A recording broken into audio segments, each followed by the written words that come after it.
नमस्कार।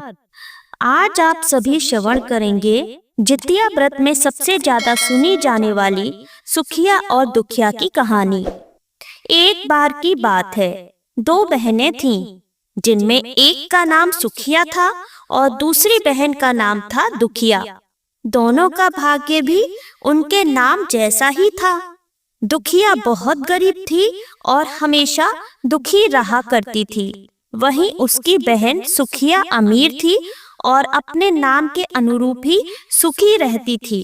समय आने पर दोनों का विवाह हो गया और सुखिया और दुखिया एक ही गांव में ब्याही गईं, क्योंकि सुखिया बहुत अमीर थी और दुखिया बहुत गरीब थी। इसलिए दुखिया अपनी बहन सुखिया के घर में कामकाज किया करती थी। उसके घर की साफ सफाई करती, खाना बनाती और फिर जो खाना बच जाता था वह बासी खाना सुखिया दुखिया को दे दिया करती।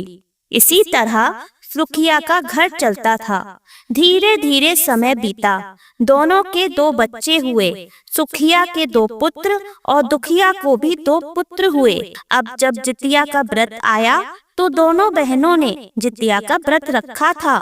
दुखिया सुखिया के घर में काम करती थी। व्रत के दिन दुखिया ने सुखिया के घर जो चावल फटका, उससे जो खुर्दी निकला वह उसने अपने लिए रख ली और साफ चावल सुखिया को दे दिए। फिर साग को चुना, बढ़िया वाला साग सुखिया के लिए रख दिया और जो डंठल थे उसने उन्हें अपने घर ले जाने के लिए एक किनारे रख दिए। अब दुखिया ने सुखिया के घर का सारा खाना बना दिया, सब काम कर दिया और अपने घर चावल की खुर्दी और साग के डंठल लेकर गई। फिर खुर्दी का चावल और साग के डंठल बनाकर उसने खाना बनाकर अपने बच्चों को खिलाया और खुद भी खाया। उसके बाद दुखिया सोने चली गई। आधी रात ही बीती थी कि किसी ने उसके घर का दरवाजा खटखटाया। दुखिया सोचने लगी कि इतनी रात गए कौन मेरे दरवाजे पर आया होगा। तब उसने उठकर दरवाजा खोला तो देखा एक बूढ़ी माई उसके घर के द्वार पर खड़ी हुई है।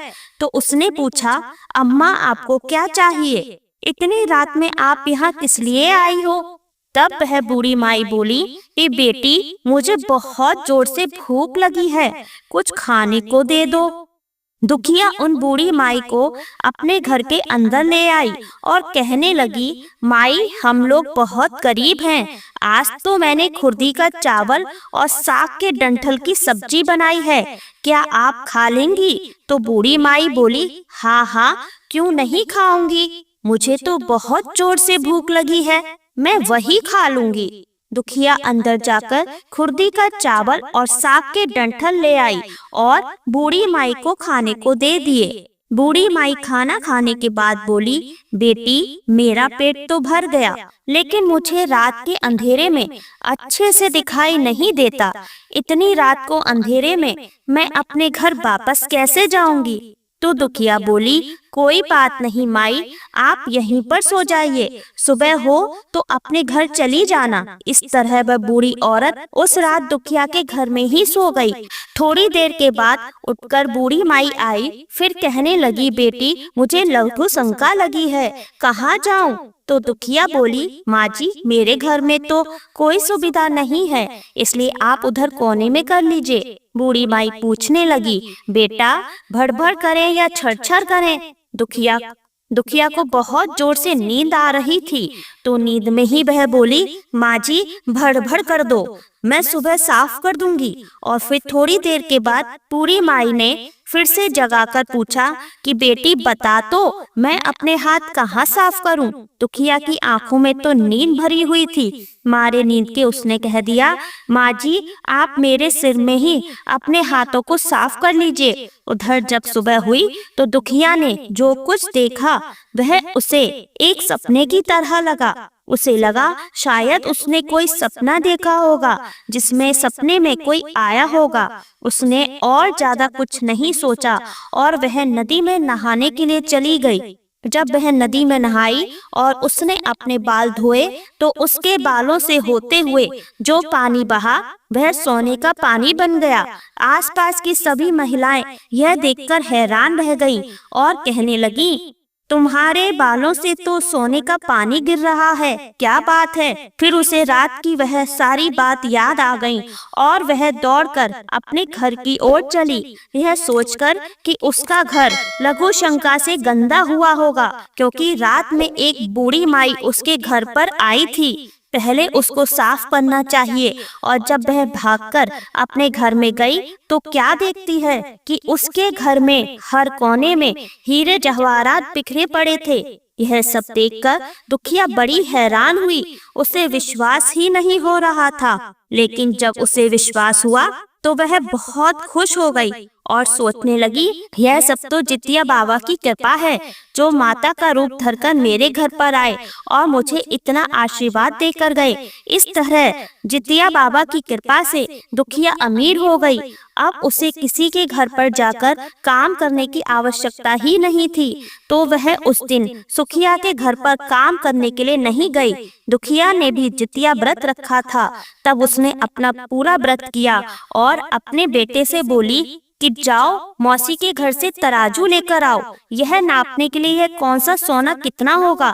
उसका बेटा बड़ी खुशी से सुखिया मौसी के घर गया और तराजू मांगने लगा। तो सुखिया ने पूछा कि तराजू में तुम्हें क्या तोलना है। तो बच्चा बोला, मौसी मेरे घर में बहुत ढेर सारा सोना है, उसी को मेरी माँ तोलेगी। बच्चे की बात सुनकर सुखिया हंसते हुए बोली, खाने को तो तुम्हारे घर में कुछ भी नहीं है और तुम्हारी माँ सोना तोलेगी, तुम झूठ बोल रहे हो। तब वह बालक बोला, नहीं मौसी, मैं बिल्कुल झूठ नहीं बोल रहा हूँ। अब तो सुखिया सोचने लगी कि जब तराजू मांगा है तो कुछ न कुछ तो जरूर तोलना होगा, इसलिए उसने तराजू के नीचे गोंद लगा दिया ताकि जो कुछ भी तराजू में तोला जाएगा वह थोड़ा सा इसमें चिपक जाएगा। उधर दुखिया जब तराजू में सोना तोलने लगी तो सोने के कुछ टुकड़े उसी गोंद में चिपक गए और जब उसका बेटा तराजू वापस लौटाने आया तो सुखिया उसको उलट पुलट कर देखने लगी तो उसे तराजू में कुछ सोने के टुकड़े चिपके हुए दिखाई दिए। अब तो सुखिया सोचने लगी कि उसके घर में जरूर कहीं से सोना आया होगा, इसलिए तो वो कई दिनों से काम पर भी नहीं आ रही है। मुझे खुद जाकर सच्चाई का पता लगाना चाहिए। यह सोचकर सुखिया दुखिया के घर जाकर देखने लगी कि आखिर उसके पास सोना आया कहाँ से। उधर जब सुखिया ने दुखिया के पास जाकर पूछा कि बहन, तुम्हारे पास इतना सोना कहाँ से आया कि तुम्हें तोलने के लिए तराजू लेना पड़ा, तब भोली भाली दुखिया अपनी बहन से सारी बात बताने लगी। वह दिल की बहुत भोली थी, स्वभाव की बहुत सरल थी, उसका मन भी सच्चा था, इसलिए उसने कुछ भी नहीं छुपाया और सारी बात एकदम सच सच अपनी बहन सुखिया को बता दी। सुनकर सुखिया के मन में लालच आने लगा कि दुखिया के पास तो हमसे भी अधिक धन आ गया। अब अगले जितिया के व्रत में मैं भी खुर्दी का चावल और साग के डंठल बनाऊंगी और फिर अगले साल जितिया का व्रत आने पर दोनों बहनों ने उसी श्रद्धा के साथ व्रत रखा। सुखिया के पास हर तरह का सुख था, धन भी था, फिर भी और अधिक धनवान बनने के लालच में वह चावल फटक रही थी, साफ चावल फेंक रही थी और खुर्दी अपने पास रख रही थी। और फिर उसने अपनी बहन दुखिया की तरह साग भी चुना। साग को तोड़कर उसने साफ और ताजी पत्तियां फेंक दी और डंठल अपने पास रख लिए और फिर वही बनाया। खा पीकर पूजा पाठ करके वह सोने चली गई, लेकिन उसकी आंखों में नींद कहाँ थी। वह तो अपनी बहन दुखिया के द्वारा बताई गई बात की प्रतीक्षा कर रही थी कि कब वह बूढ़ी माई उसके दरवाजे पर आए। और इस बीच आधी रात में उसके दरवाजे पर भी खटखटाहट हुई तो वह भाग कर गई। उसने दरवाजा खोल दिया।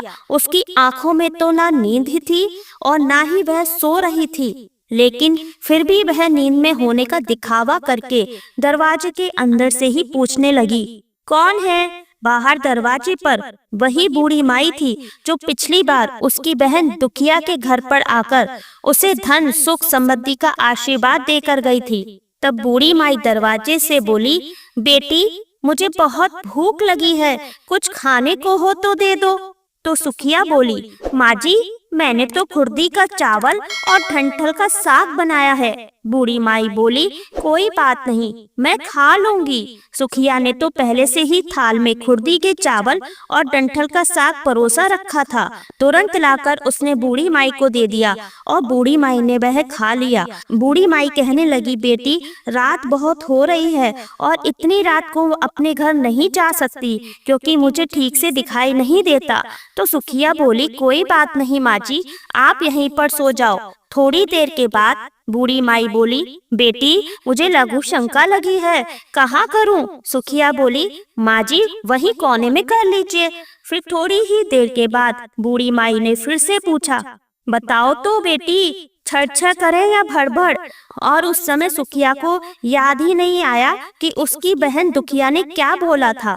तो सुखिया बोली, माँ जी झरझर कर दीजिए। अब बूढ़ी माई ने फिर पूछा, अच्छा बेटी बता, मैं अपने हाथों को कहाँ पर साफ करूँ? सुखिया को इस बात का अच्छे से ध्यान था। माँ जी मेरे सिर में साफ कर लीजिए। अब बूढ़ी माई ने अपने हाथ सुखिया के बालों में साफ कर लिए। जब सुखिया सुबह उठी तो क्या देखा, उसका पूरा घर गंदगी और बदबू से भरा हुआ था। मक्खियां भिन भिना रही थीं और उसके बालों में भी बहुत गंदगी लगी हुई थी। यह सब देखकर सुखिया बहुत हैरान और दुखी हो गई और उसे बहुत गुस्सा भी आया। तब मारे गुस्से के उसने अपनी बहन दुखिया को बुलवाया और उससे गुस्से से कहा कि तुमने मुझसे झूठ कहा और मेरा पूरा घर गंदा करवा दिया। तो दुखिया ने पूछा, बहन तुमने क्या कहा था, भड़बड़ या झरझर? तो सुखिया बोली, बहन मैंने तो झरझर बोला था। तो दुखिया कहने लगी, यहीं पर तो तुमने गलती कर दी और तुम्हारे पास तो सब कुछ था। भला किस चीज की कमी थी तुम्हारे पास, लेकिन फिर भी तुमने लालच किया, लेकिन मेरे पास तो कुछ भी नहीं था। जीमूत वाहन भगवान यह सब जानते थे, इसलिए भेष बदलकर वे मेरे पास आए थे और उन्होंने मेरी दुर्दशा देखकर मुझे सुख समृद्धि का आशीर्वाद दिया। मेरे घर में धन के भंडार भरे, लेकिन तुम्हारे पास तो कुछ भी कमी नहीं थी। इसके बावजूद तुमने उन्हें अच्छा खाना नहीं परोसा। तुम्हारे पास सब कुछ था, फिर भी तुमने उन्हें खुर्दी का चावल और डंठल का साग परोसा था। मेरे पास तो कुछ भी नहीं था, इसलिए तो मैंने उन्हें खुर्दी का चावल और डंठल का साग दिया था। तुमने तो अपने घर पर आए हुए भगवान का खूब अपमान किया।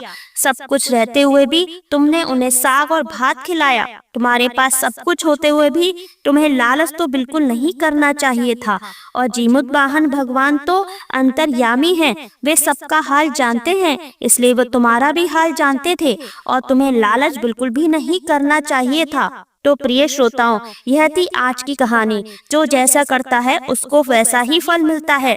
जितिया व्रत के दिन जो श्रद्धा के साथ इस कथा को सुनता है और अपनी मनोकामना के लिए जीमूत वाहन भगवान से प्रार्थना करता है, उसकी हर मनोकामना जीमूत वाहन भगवान अवश्य पूर्ण करते हैं। तो प्रेम से बोलिए, जीमूत वाहन भगवान की जय। जीमूत वाहन भगवान के लिए एक लाइक और एक सब्सक्राइब तो बनता ही है। धन्यवाद।